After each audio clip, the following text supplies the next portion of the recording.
ఉమ్మడి ఆంధ్రప్రదేశ్ కు 2 సార్లు ముఖ్యమంత్రిగా చేసిన శ్రీ వైఎస్ రాజశేఖర రెడ్డి గారు ఎంతో అభిమానంతో ఉత్తరాంధ్రకు అచ్యుతాపురం సెజ్ అయితేనేమి, అలానే గంగవరం పోర్ట్, అలానే అందరికీ కూడా ఆరోగ్యంగా ఉండాలనే ఉద్దేశంతో ఒక హెల్త్ సిటీని విశాఖపట్నంలో నెలకొల్పడం, అలానే విమ్స్ మెడికల్ కాలేజీని తీసుకురావడం, అలానే బీచ్ కారిడార్ లో ఐటీ సెజ్ ను తీసుకురావడం, ఇలాంటి ఎన్నో ఉపయోగపడే పనులు చేయడం జరిగింది.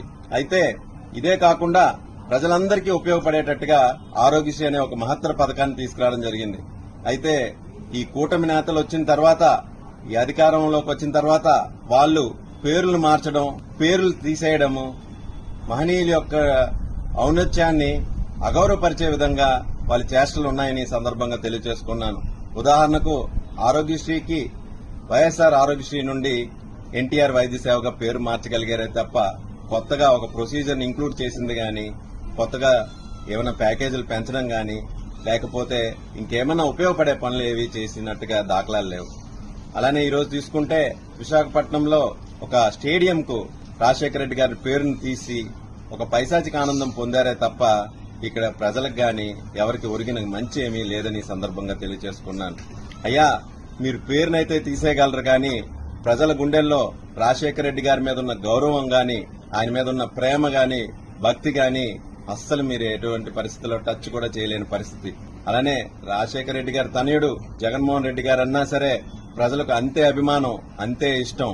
ఎందుకంటే ఎలక్షన్లు చూసుకున్నా సరే ఓడిపోతే ఓడిపోవచ్చు కానీ మీ అందరికీ ఇండివిడ్యువల్ గా ఓట్లు తీసుకుంటే 40% ఓట్లతో అత్యధికంగా ఓట్లు పొందిన, ప్రజాదరణ పొందిన పార్టీగా వైఎస్ఆర్ పార్టీ ఉందని మరొకసారి మీకు గుర్తు చేస్తున్నాను.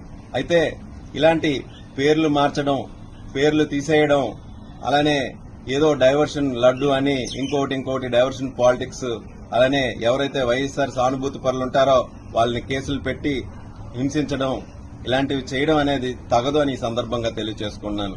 మీరు చేయగలిగితే ఒక 4 కొత్త పథకాలు తీసుకొని రండి, ప్రజలకు ఉపయోగపడేవి, వారికి మీకు నచ్చిన పేరు పెట్టుకోండి.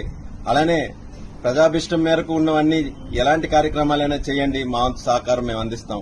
అంతే తప్ప ఇలాంటి పనులు చేసి ప్రజాకోర్టులో మరింత బలహీన పడుతున్నారని మీకు ఒకసారి తెలియజేసుకున్నాను.